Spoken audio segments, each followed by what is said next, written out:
How to create decals using Roblox Mobile. For that, first of all, open any browser you have in your device and search for roblox.com. And make sure that you have logged into your browser in Roblox as well. Now on the top, you will see create option. Simply hit on that. Now your creator hub will be started. On the top left corner, you will see three lines. Simply hit on that. Now select creations.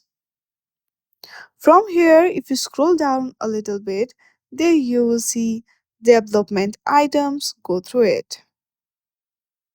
Now from here also you have to scroll down a little bit, and then from here you can simply hit on the decals and start uploading your decals. So in this very easy step, you can easily create decals using Roblox Mobile. I hope you like this video. If you like this video, then please do not forget to like and subscribe to our channel. Thank you for watching.